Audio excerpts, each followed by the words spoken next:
네, 우리 오늘은 무엇이 우리를 자유케 하는가라는 제목으로 함께 말씀을 나누겠습니다. 3주 동안 이제 휴가를 한국에 이제 부모님 집에도 가고 여러 가지 일정 속에 있으면서 많은 일들이 있었지만 저에게 두 가지 놀라움과 깨달음이 있었습니다. 첫째는 정말 여성들은 위대하다라는 것들을 깨닫게 되었는데, 제가 한국에 가서 원래 눈썹 요 위에 이렇게 큰 이렇게 뭐라 그러죠? 점 같은 게 하나 있었는데 그걸 빼려고 난생 처음으로 이제 성형외과라는 곳을 한번 들어가 봤어요. 수많은 자매들이 거기 다 대기하고 있더라고요. 저 혼자 있었어요. 남자는 그 수군거림을 다 참아가면서 제 순서가 되어 들어갔는데, 저는 이거 하나 뽑으러 들어갔는데 그 친절하신 의사 선생님께서 제 얼굴을 보더니 이왕 온 김에 얼굴에 있는 거 몇 개 안 되는데 다 뽑죠 이러는 거예요. 그래서 뭐 몇 개 안 된다 그러니까 예 해가 이제 몇 개입니까 하니까 72개를 제거를 해야 된대요.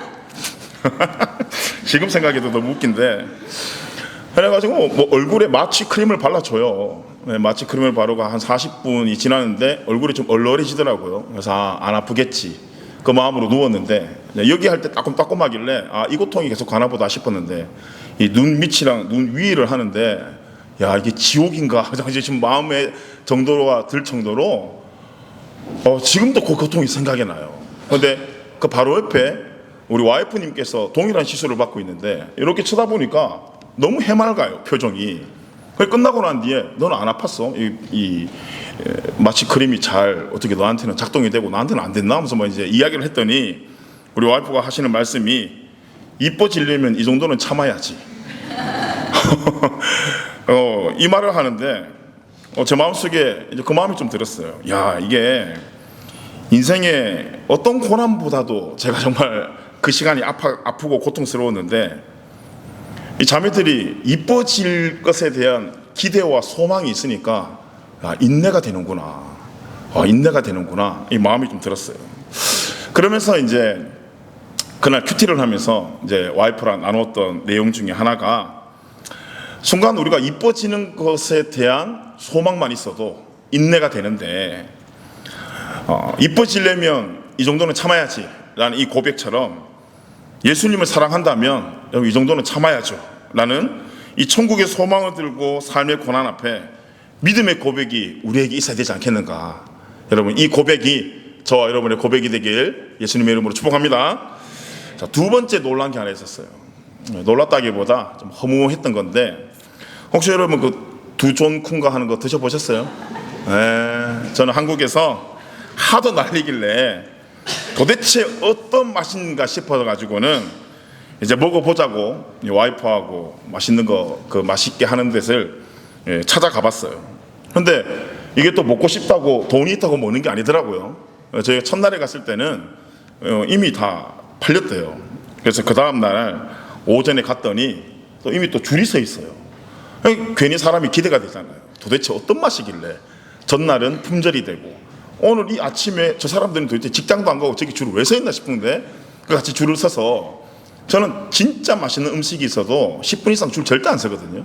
20분을 넘어 줄을 섰어요.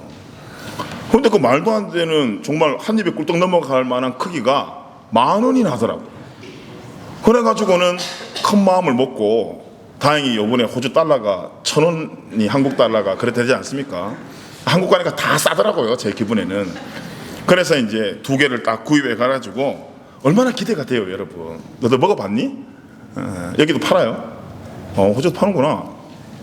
그래가지고는 너무 기대되는 마음으로 이걸 이제 앙 깨물고 쭉 당기는데, 와, 진짜 영상처럼 이게 쭉 늘어나요. 너무 신기하고, 그 다음에 이제 아그작 씹었는데, 그게 좀 그래요. 저는 이게 기대가 크면 실망이 커서 그런지 모르겠는데, 아니 이거를 이렇게 줄 서서 먹을 맛인가? 저는 먹는데 이해가 되지 않더라고요. 그래도 어쨌든 비싸게 주고 샀으니까 나머지 반도 입에 털어놓고 씹어 먹기는 했지만, 뭐 다시는 사 먹고 싶은 마음이 저는 솔직히 들지 않았어요. 그래서 제 마음속에 어떤 마음이 들었냐면, 정말 이 많은 사람들이 그 정도로 맛있어서 사 먹었을까? 진짜 나도 먹었어 자랑하려고, 혹은 이거 안 먹으면 시대와 유행에 뒤떨어질 것 같아서 먹고 난 뒤에 내가 뭔가를 성취했다라는 그 기분 속에 맛있다고 하는 거 아닌가? 내 마음속에 계속 그런 의심스러운 마음이 들더라고요. 저는 먹고 솔직히 굉장히 허무했어요. 그래서 여러분, 우리가 이 유행의 파도 속에 모두가 열심히 그 파도를 타려고 노력을 합니다. 그리고 난 뒤에 그 파도 속에 있을 때에 우리는 안정감이라는 것을 갖게 돼요. 그런데 우리가 잘 아는 것처럼 파도는 어떻습니까? 아무리 큰 파도가 시작되더라도 이 파도는 다시 물러가게 돼 있어요. 그리고 새 파도가 오고 또 그것도 물러가게 돼 있고, 그 오고 가고를 반복하는 거예요. 그럼 세상의 유행이 그런 거 아니겠어요? 이전에는 한국의 탕후루가 난리였어요. 노래까지 있었잖아요. 그 탕후루가 난리더니 이번 한국에 가보니까 탕후루 가게 없던데요. 어쩌다가 지하상가에 하나 보이지 탕후루 가게 없었어요. 자, 이제 그 다 문 닫고 두 종큰가 그거를 이제 팔기 시작해요. 막 저마다 가게를 차리고 뭐 어딜 들어가도 그 맛이 다 있더라고요. 그래가지고는 메뉴를 만들고 있지만 여러분, 이제 우리도 알잖아요. 그 파도는 이제 곧 물러가게 됩니다. 물러가게 되는 그날 또 우리 마음속에 어떤 마음이 들겠습니까? 또 허무한 마음이 들고, 또 동시에 새로운 무언가를 찾아 헤매이며 우리의 허함을 달래고자 우리가 살아가고 있다는 거예요. 생각을 해보면 우리가 참 영원한 것을 바라고 있어요. 우리의 외모도 그렇고 우리의 생명도 그렇고 또 우리가 지금 가지고 있는 어떤 감정과 이 기분의 좋은 것들을 영원히 누리려고 하는 우리 마음속에 생각들이 있어요. 그래서 어떤 것으로 우리가 위로를 받으려고 하지만 어떻습니까, 여러분? 세상에 영원한 것이 없다라는 거예요. 모두가 끝이 있고 우리는 지금 점점점 그 끝을 향해 달려가고 있다라는 것입니다. 자, 이제 우리가 이 큐티인의 이제 1월부터 시작되는 이 본문 말씀이 이 마가복음이에요. 마가복음. 자, 이 마가복음을 진입을 하고 있는데 어때요, 여러분? 큐티 잘 하고 계십니까? 이 마가복음이 사복음서가 다 중요한 책이지만 그런 말이 있어요. 복음서를 다 읽을 시간이 없다면 마가복음을 먼저 읽어라 라고 말할 정도로 이 마가복음이 공관복음 중에서도 그 모든 사건의 기사와 순서가 가장 정확해서 예수님의 생애를 파악하는데 아주 중요한 역할을 하는 책이 바로 여러분, 우리가 지금 이 큐티 본문으로 보고 있는 마가복음의 말씀이에요. 자, 이 마가복음의 말씀을 우리가 이제 긴 시간 동안 함께 큐티하며 묵상할 텐데, 우리가 이 말씀에 진입하기 전에 이 마가복음의 개관을 오늘 좀 해보고 싶은 마음이 들었어요. 그래서 오늘 이 마가복음의 첫 페이지를 열기 전에 이 마가복음은 누가 기록했으며 이 마가복음의 기록의 목적이 무엇인지를 함께 좀 살펴보았으면 좋겠습니다. 신약 성경을 보면 이 사복음서가 나오는데 특별히 앞에 있는 마가복음, 마태복음, 마가복음, 누가복음 이 세 가지를 가지고 우리는 공관복음이라고 해요. 같은 사실을 다른 렌즈로 해석했다라는 거예요. 여러분, 그 중에 제일 먼저 기록된 책이 뭔지 아십니까? 마태복음. 제일 앞에 있으니까. 그런데 정말 제일 먼저 기록된 책은 마태복음이 아니고 마가복음이에요. 이 모든 복음서 중에 제일 먼저 기록된 책이 바로 이 마가복음이에요. 오늘 우리는 이 마가복음의 1장을 우리가 함께 1절을 보았지만 이 전체 본문으로 들어가기 전에 이 마가복음을 기록한 이 마가에 대해서 함께 좀 살펴보았으면 좋겠어요. 자, 마가는 유대식 이름이고 마가의 유대식 이름은 요한이에요. 요한. 그래서 마가 요한이라고도 부르는데요. 이 로마 이름으로 하면 이 마가 요한을 가지고 있는 의미가 뭐냐면 바로 이 망치라는 의미를 가지고 있어요. 자, 그러면 여러분, 이 마가는 예수님의 몇 번째 제자입니까? 몇 번째 제자예요? 몇 번째 제자 같아요? 몇 번째 제자 같아요? 맞아요. 이게 정답이야. 예수님의 제자가 아니에요. 마치 우리가 뭐 성경의 모든 것들을 쓰면 예수님의 제자인 것 같지만 마가는 예수님의 제자는 아니에요. 그런데 이 마가가 우리가 잘 아는 이 바나바와 굉장히 각별한 사이인데, 마가 요한의 어머니가 마리아예요. 이 마리아의 남동생이 바나바예요. 그러니까 이 바나바와 마가가 이 사촌, 이 친척지간의 관계를 가지고 있어요. 자, 우리가 마가라고 생각하면 여러분 성경 속에 어떤 것들이 생각이 나고 기억이 되어집니까? 사도행전에 보면 이 교회의 신호탄을 날리면서 마가의 다락방과 120명의 이 성령의 역사가 나타납니다. 자, 이 120명의 사람이 다락방에 들어갈 정도니까, 혹시 여러분 집 중에 혹시 다락방 거실에 120명 들어갈 수 있는 공간이 있는 집이 있습니까? 예, 그렇게 있을 수가 없죠. 얼마나 집이 컸으면 120명이 들어갔겠어요. 이 말은 마가가 아주 이 큰 집을 가진 이 부유한 집안의 아들이라는 것을 우리가 알게 돼요. 자, 이 사실이 좀 중요해요. 자, 마가의 이름이 성경에 제일 먼저 등장하는 것이 사도행전 12장에 나오는데, 베드로가 이제 헤롯에게 잡혀가가지고 처형될 뻔한 전날 밤에 이제 천사의 도움을 받아가지고 탈출해서 간 곳이 어디였냐면 바로 이 마가의 어머니인 마리아의 집이었어요. 자, 베드로가 왜 그곳에 갔을까 생각해 보면 그곳에 많은 제자들이 함께 모여서 자주 기도한 장소였다라는 거예요. 여러분, 교회가 무엇입니까? 건물이 교회가 아니고 우리가 있는 그 어떤 곳에 두세 사람이 모여 예수님의 이름으로 기도하는 것이 여러분 교회라는 거예요. 그래서 우리가 모여서 예배하는 이 건물도 교회지만 여러분이 가는 학교도 직장도 예수님의 이름으로 가는 모든 발걸음 있는 곳이 여러분 교회라는 것입니다. 어떻습니까? 여러분들은 세상 속에서도 교회의 사명을 여러분 잘 감당하며 살아가고 있습니까? 그래서 이사야에 나오는 말씀처럼 내 집은 만민이 기도하는 집이라. 우리 공동체가 기도함으로써 우리가 하는 모든 것들이 교회의 사명을 감당하는 우리 청년들이 되길 간절히 소망합니다. 그래서 이 마가의 집은 기도하는 집으로, 또 후에 예수님이 제자들과 최후의 만찬을 했던 집이었어요. 또 그리고 예수님께서 승천하신 후에 제자들을 포함해서 120명이 넘는 무리가 모여서 기도하며 성령의 충만한 역사를 받은 현장이었어요. 여러분, 마가가 이 모든 역사를 그 집의 아들이었으니까 여러분 지켜보며 살아가지 않았겠어요?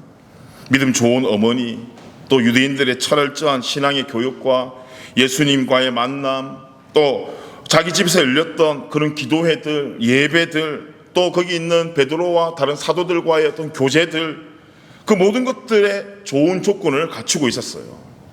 이 정도 여러분 훌륭한 조건을 가지고 있었으면 이후에 마가가 얼마나 좋은 전도자가 되었겠어요. 우리는 분명히 그렇게 짐작을 하게 돼요.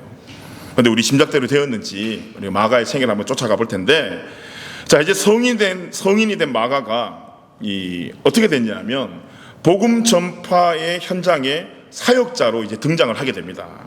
사도행전 12장에 보면 24절과 25절인데 우리 같이 한번 읽어보겠습니다. 시작. 하나님의 말씀은 흥왕하여 더하더라. 바나바와 사울이 부조하는 일을 마치고 마가라 하는 요한을 데리고 예루살렘에서 돌아오니라. 아멘. 자, 유대에 이제 큰 기근이 일어났어요. 그래가지고는 이 안디옥 교회 성도들이 헌금을 해가지고 이제 본부격 교회인 예루살렘 교회를 도와주게 되는데, 이때 바나바와 사울이 안디옥 교회의 대표로 이 일을 책임지고 예루살렘에 갔다가 돌아오는 길에 이 마가를 데리고 안디옥으로 오게 됩니다. 그리고 안디옥 교회에서 제1차 전도 여행팀을 파송하는데, 그 전도 여행팀에 누가 참석하게 되냐면 바로 이 마가가 참석하게 돼요. 그래서 사도행전 13장 5절 말씀에 보면 살라미에 이르러 하나님의 말씀을 유대인에 이르러 회당에서 전할세 요한을 수행원으로 두었더라. 여기 나오는 요한이 바로 이 마가를 이야기하는 거예요. 자, 마가가 두 사람을 따라서 어디를 갔냐 하면 먼저 구브로로 갔어요. 자, 이곳은 어떤 곳이냐면 바나바의 고향이었어요. 바나바의 고향이니까 어때요, 여러분? 이 마가의 친인척들도 그 동네에 살았겠죠. 이들이 마가 일행을 환대해주고 난 뒤에 그 땅에 어떤 일이 일어났냐 하면 거짓 선지자들 또 마수살들이 징계하여 맹인이 되어지고 앞을 못 보게 되어지고, 또 총독 서기오 바울이 회개하는 역사가 나타나고 주님을 영접하는 모습을 보면서 마가가 어떤 마음이 들었겠습니까? 이야, 이거 참 복음의 여정이 대단하다. 이 마음속에 심장이 뛰어지지 않겠어요? 하지만 우리가 잘 아는 것처럼 여러분, 모든 여정에는 기쁨만 있는 것이 아니더라는 거예요. 우리 삶도 그렇잖아요, 여러분. 어떤 날은 막 정말 기쁜 날이 있지만 어떤 날은 또 어떻습니까? 막 추락하고 절망되고 슬픈 마음들이 생기더라는 거예요.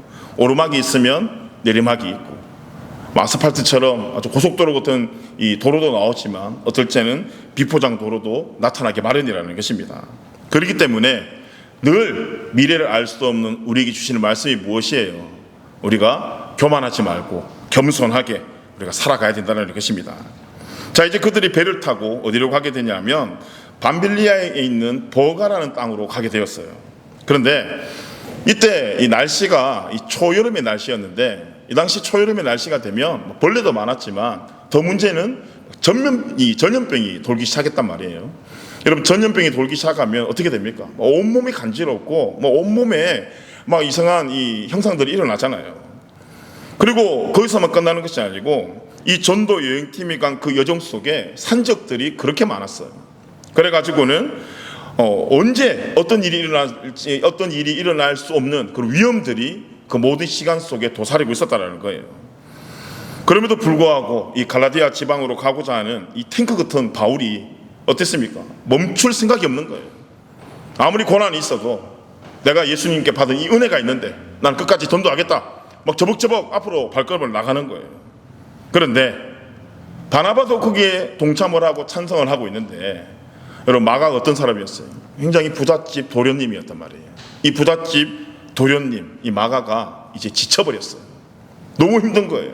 자기 삶 속에 그런 경험을 한 적이 없거든요. 늘 유복한 환경 속에 자기가 필요한 것들을 채워나가면서 그렇게 편하게 살았던 마가에게 전염병에 위험에 많은 고난들이 들어오니까 이 마가 마음이 어떻게 되겠습니까? 지친 마음이 생겼다는 거예요. 더 이상 이 더위도 이 아픔도 위험도 감수할 수 있는 용기가 이제 마가에게 없었던 것 같아요. 그런데 바울은 어떻습니까? 얼마나 많은 인생을 통해 가지고 바울의 인생에 맷집이 있었잖아요. 그러니까 새로운 도전 앞에서도 담대함이 있었지만 마가는 모든 것이 처음이었기 때문에 조그만 고난 앞에서도 이 고통이 찾아왔다라는 거예요. 자, 이런 기분이 들면 어떻습니까, 여러분? 얼마나 포기하고 싶은 마음이 들겠어요. 우리도 그렇잖아요. 이렇게 신앙생활을 하고 특별히 사역을 하다 보면 힘들고 지칠 때 이 내려놓음이라는 이 멋진 단어 뒤에 어떤 본성이 있습니까? 힘들다라는 거예요. 그만하고 싶다라는 마음이 우리 가운데 있다라는 거예요. 그래서 우리가 내려놓고 싶습니다 해서 내려놓고 쉬지만, 그렇게 쉰다고 해서 우리를 회복해 하는 것도 아니더라는 거예요. 왜 지치냐? 일이 많아서 지치기보다 방향을 잃어서 지친다라는 것이 더 정확해요. 그래서 아버지들의 위기, 어머니들의 위기, 공부 잘하는 학생들의 위기가 언제냐면 돈을 적게 벌고 또 성적이 떨어질 때가 아니고 왜 내가 이 일을 하게 되는가. 어머니들이 설거지를 하다가 왜 내가 이 설거지를 하고 있지? 학생들이 공부를 하다가 이 공부 내가 왜 하고 있지? 방향을 잃어버렸을 때 여러분 위기가 찾아오더라는 거예요.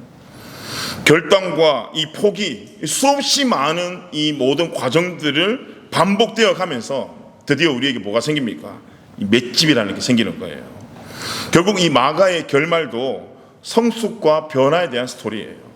어쨌든 이제 이 마가가 그 선교 여행을 중도 포기하고 예루살렘으로 돌아오게 돼요. 아직 경험과 맷집 없어가지고는 막 힘들어가지고 끙끙거리면서 힘없이 돌아온 그 아들을 바라본 어머니 마리아가 얼마나 마음이 안타까웠겠습니까? 그리고 돌아와서 마가가 이렇게 있는데 여러분, 기도 편지가 막 날라올 거 아니에요. 막 들려오는 선교지 안에서의 순교자의 소식들, 또 사도들의 사명을 완수했다는 소식들 들을 때마다 중도 하차 마가의 마음이 어떻겠습니까? 굉장히 괴로웠을 거예요. 하지만 마가가 실망과 절망만 하고 있지 않았고 다시 그 어려움과 고난을 통해 가지고 소망을 품는 기회로 믿음의 동력자 이 바나바를 통해 가지고 하나님께서 마가를 꺾지 않으시고 세우시다라는 거예요. 마태복음 12장 20절의 말씀처럼 상한 갈대도 꺾지 아니하시고 꺼져가는 심지를 끄지 않으시는 이 하나님의 말씀처럼 이 마가를 하나님께서 끝까지 포기하지 않으시고 인도하시더라는 거예요. 여러분, 혹시 지금 우리 자신의 연약함에 실망한 우리 청년들이 있습니까? 절대 우리의 인생의 사명의 불이 꺼지지 않는 것은 우리가 대단하고 우리가 뭔가 있어서가 아니라 하나님이 우리를 소망의 자리로 인도해 주시기 때문입니다. 그리고 우리에게 믿음의 동력자를 하나님께서 분명히 준비해 주신다는 거예요. 어떻게 마가가 될 수 있었냐면, 모든 것이 하나님의 은혜이지만 그 은혜가 동력자인 바나바를 통해 가지고 은혜의 길로 인도해 주셨다는 거예요. 여러분, 이곳에 와서 좋은 동력자들 만나고 싶죠? 기도의 동력자 만나고 싶죠? 여러분, 기도의 동력자 만나려면 어디에 가야 되겠습니까? 좋은 클럽 가고, 좋은 레스토랑 가고, 좋은 여행지에 기도의 동력자가 있겠어요? 여러분, 기도하는 자리에 가야 기도의 동력자를 만날 수 있어요. 그래서 여러분, 새벽기도 초청합니다. 오셔가지고 기도하는 동력자 한번 만나보세요. 만나가지고는 이게 이러네 저게 이러네 신세한탄하면서 한 잔 꺾어보자 하는 친구들 말고, 적어도 우리가 호주에 와서 새로운 땅에 왔으면 이전 것은 버리고 새로운 것을 한번 도전해 봐야 되지 않겠어요? 여기 오셔서 여러분, 기도하는 동력자 만나서 기도의 은혜를 누리는 은혜가 있기를 축복합니다. 자, 혹시 또 여기서 내가 성장을 하고 싶고 위로의 동력자, 또 함께 내가 격려받을 수 있는 동력자를 만나고 싶다면 섬김의 자리에 여러분 들어오셔야 돼요. 그래서 오늘 뭐 한다고 했습니까? 섬김이 교육을 한다고요. 그래서 들어오셔가지고 좋은 동력자, 좋은 만남의 복이 있었으면 좋겠어요. 자, 놀랍게도 이렇게 지쳐있던 마가를 다시 믿음의 동력자를 통해 세우시고, 이제 성경이 마가를 다 조명을 하기 시작합니다. 자, 마가에게 다시 한번 헌신할 수 있는 새 힘과 기회를 주신다는 거예요. 자, 바울과 바나바가 이제 전도에 큰 성과를 올리고 안디옥으로 돌아와서 전도 보고를 하게 됩니다. 저 얼마나 많은 또 대단한 사역들이 있었을까요? 많은 사람들이 막 감동을 받고 은혜를 받고 막 눈물을 흘리면서 막 서로 박수를 치고 있었을 거예요. 그런데 그 간증을 들었고 있던 이 마가, 여러분 마음이 어땠을까요? 이전의 일들을 생각하면서 다시 한번 하나님께서 나에게 기회를 주신다면, 이런 이 심장 속에, 이 마음 속에 다시 한번 그 거룩한 은혜의 어떤 이 심장이 뛰어지지 않았을까요? 그간 자신을 괴롭혔던 이 실망스러운 과거를 다 청산하고 이제 내가 다시 주님께 헌신할 것을 분명히 결단했을 거예요. 자, 그 결단을 바나바가 이제 바울에게 전달을 합니다. 자, 이제 우리 마가가 업그레이드가 되는 것 같아. 바울, 우리 같이 한번 마가 이번에 다시 한번 가봅시다 라고 제안을 했더니 바울이 어떤 반응을 보였냐면, 사도행전 15장에 보니까 37절 38절인데 우리 같이 한번 읽어보겠습니다. 시작. 바나바는 마가라는 요한도 데리고 가고자 하나 바울은 밤빌리아에서 자기들을 떠나 함께 일하러 가지 아니한 자를 데리고 가는 것이 옳지 않다 하여, 먼저 자신의 사명을 버린 마가가 하나를 보면 열을 보지 않냐. 그때도 어려워가지고 도망갔던 그 마가 또 괜히 데리고 갔다가 그 마가가고 우리 팀 분위기 얼마나 많이 깨졌냐. 바울 그 괜히 또 데리고 갔다가 또 간다 그러면 어떡해 라고 하며 나는 절대 마가 데리고 갈 수 없어 단호하게 거절을 합니다. 근데 바나바는 계속해서 마가에게 기회를 주고 싶은 거예요. 여러분, 이 바울이 거절을 했지만 바울에게 바나바가 누구입니까?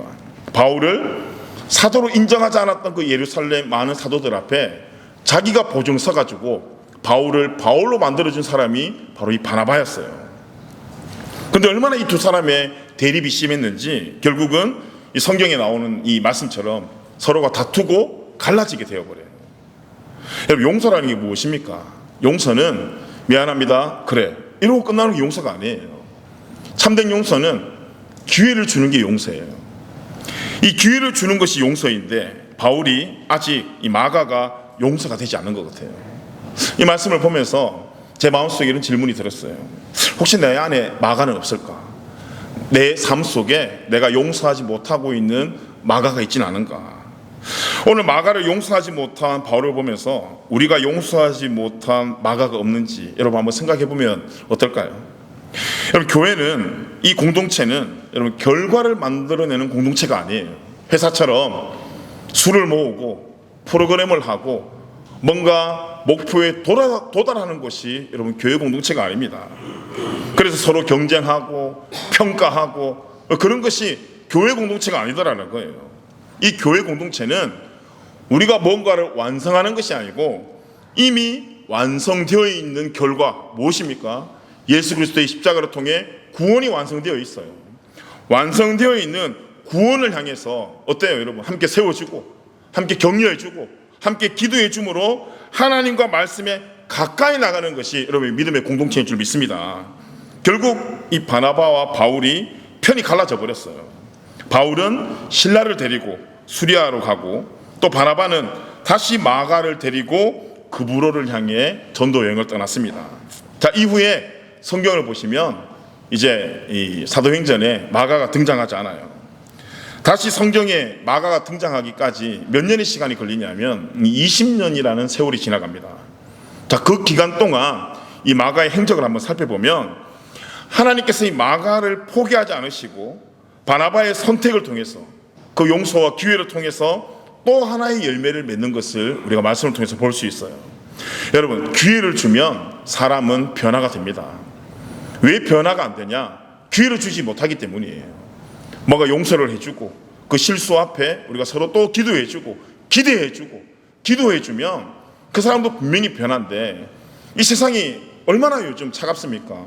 단 한 번의 실수를 용납하지 않고 오히려 그 실수를 기회 삼아서 그 사람을 밟고 일어서 나를 돋보이게 하는 게 세상 아니에요. 그런데 예수님의 삶이 어땠습니까? 자기를 돋보이는 것이 아니고 오히려 자기가 십자가에 못 박혀 죽으심으로 우리를 구원해 주셨더라면, 여러분, 교회 공동체는 한 사람이 튀어올라 그 사람이 유명해지는 것이 아니고 우리는 무명하나 우리의 삶을 통해 그리스도를 유명하게 만드는 것이 여러분 교회 공동체인 줄 믿습니다. 그래가지고 이 기회가 이 사람을 변화시켰다라는 거예요. 제 마가의 등장이 이제 바울 서신에서 여러분 찾아볼 수 있는데, 놀랍게도 그렇게 헤어졌던 바울과 마가가 로마 감옥에 갇히게 되었어요. 골로새서 4장에 보면 10절 말씀인데 우리 같이 한번 읽어보겠습니다. 시작. 나와 함께 갇힌 아리스다고와 바나바의 생질 마가가 이 마가에 대하여 너희가 명을 받았음에 그가 이르거든 영접하라. 여러분, 지금 마가를 반대했던, 그 바나바와 다툴 만큼 마가를 반대했던 바울이 이제는 마가가 자신에게 위로가 된다고 성경을 통해 고백하고 있어요. 같은 시기에 빌레몬에게 보낸 편지에도 바울은 다른 동역자들과 함께 마가의 안부에 대한 궁금함과 그 안부를 전하는 장면이 나옵니다. 자, 이제 바울은 다투고 헤어짐을 용서하고 기억하지 않고 이제 하나님의 기회 속에 함께 쓰임받고 있더라는 거예요. 여러분, 복음 사역에 아무 쓸모없는 존재로 평가가 되어지고 낙심 가운데 좌절할 수밖에 없던 이 마가였지만, 하나님의 섭리 가운데 또 바나바와 같은 동력자의 도움으로 이 마가가 새롭게 일어설 수 있다는 것이에요. 여러분, 이게 동력의 힘이에요. 이게 동력의 기쁨이다라는 것이에요. 우리 모두가 여러분 동력자 아닙니까? 맞습니까? 여러분, 우리는 라이벌이 아니라는 거예요. 서로 돕고 또 기회를 주고 믿어주고 나를 통해서 어떤 한 영혼이 다시 일어설 수 있다면 얼마나 우리는 여러분 소중한 존재들입니까? 이 동력의 기쁨에 충만한 우리 마하나임 되길 축복합니다. 우리 옆에 사람 보고 한번 인사하겠습니다. 당신은 나의 소중한 동력자입니다. 이렇게 하면서 하겠습니다. 인사하기 어색하죠. 그렇기 때문에 여러분들은 성김이 교육에 들어오셔야 돼요. 그래야지만 이 동력자들을 만나가지고 이 인사를 자유롭게 할 수 있다는 거예요. 자, 여러분, 마가에 대한 이 바울의 마지막 언급은 사도 바울이 순교하기 얼마 전에 바울이 쓴 마지막 서신인 이 디모데에게 편지 보낸 디모데후서 4장 11절에 기록이 되어 있어요. 자, 11절 같이 한번 읽어보겠습니다. 시작.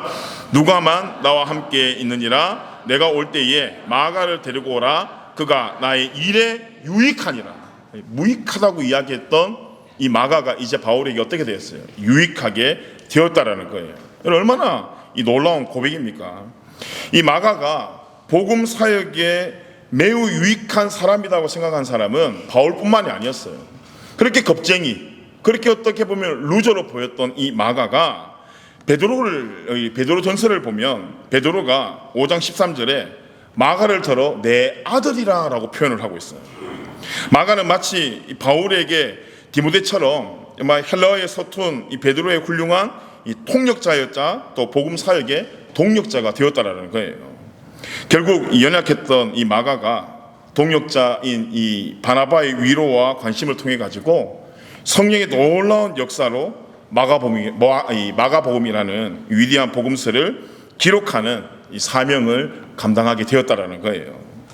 마치 우리가 잘 아는 것처럼 이 적은 떡과 물고기가 예수님과 연결되어서 큰 기적이 나타난 것처럼, 그래서 수많은 사람들을 배부르게 한 것처럼 부족했던 마가가 이제 예수님께 붙들린 바 복음서를 기록하면서 지금까지 예수 그리스도가 복음의 시작이라는 그 영적 부유함을 우리에게 전해주고 있다는 것입니다.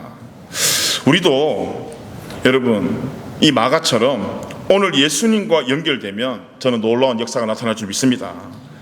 이렇게 수많은 고난과 연단을 통해 가지고 회복된 마가에게 이제 예수님께서, 하나님께서 마가복음을 기록하게 하셨어요. 왜 처음부터 그 부유한 집안에 태어난 마가가 그 믿음의 동력자들을 만나고 예수님을 만나고 편안한 곳에서 마가복음을 쓸 수도 있었는데, 왜 하나님께서 이 긴 시간을 마가를 훈련시키시고 연단하신 다음에 마가복음을 쓰게 하셨을까? 여러분, 이 마가복음을 쓴 연도는 AD 64년 혹은 65년쯤에 이 말씀이 쓰여지게 되었습니다.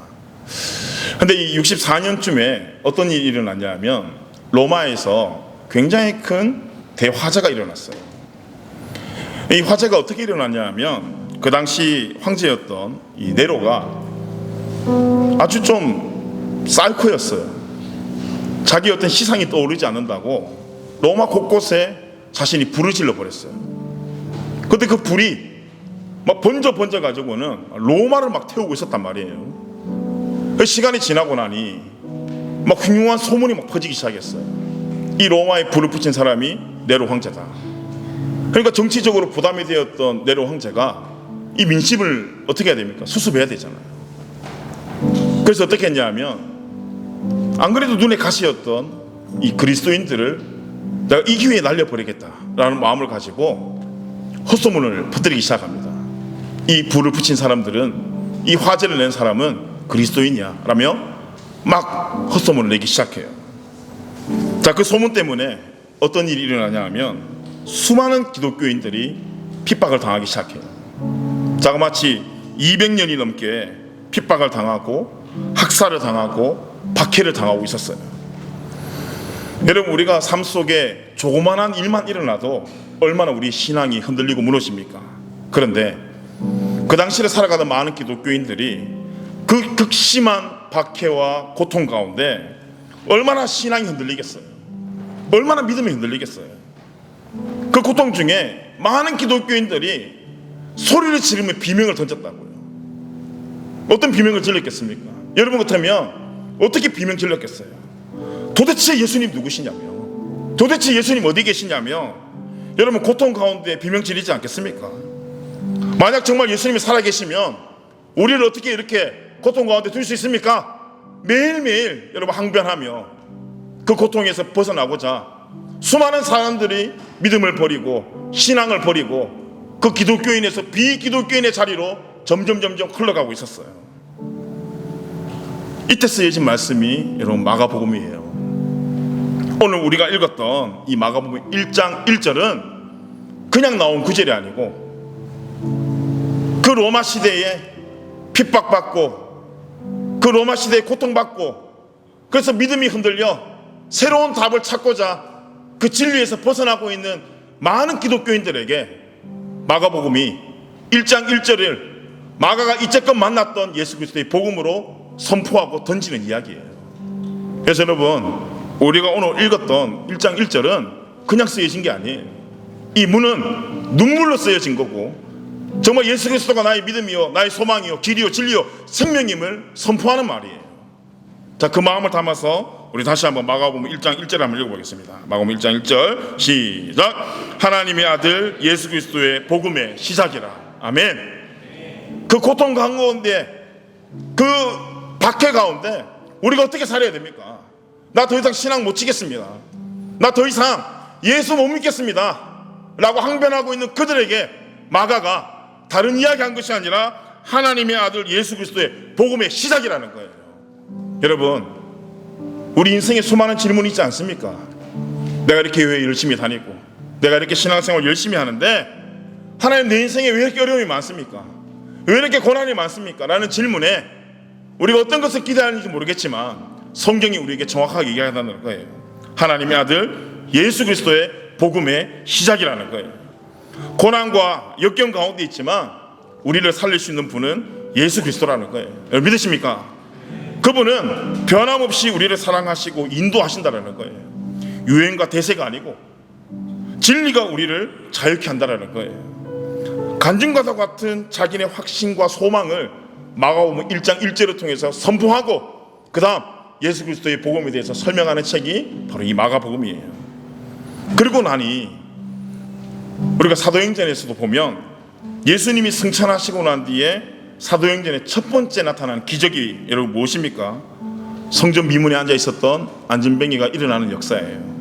사도행전 3장 5절에서 8절 말씀 우리 같이 한번 읽어보겠습니다. 시작. 그가 그들에게서 무엇을 얻을까 하여 바라보거늘 베드로가 이르되 은과 금은 내게 없거니와 내게 있는 이것을 내게 주노니 나사렛 예수 그리스도의 이름으로 일어나 걸으라 하고 오른손을 잡아 일으키니 발과 발목이 곧 힘을 얻고 뛰어서서 걸으며 그들과 함께 성전으로 들어가면서도 걷기도 하고 뛰기도 하며 하나님을 찬송하니. 아멘.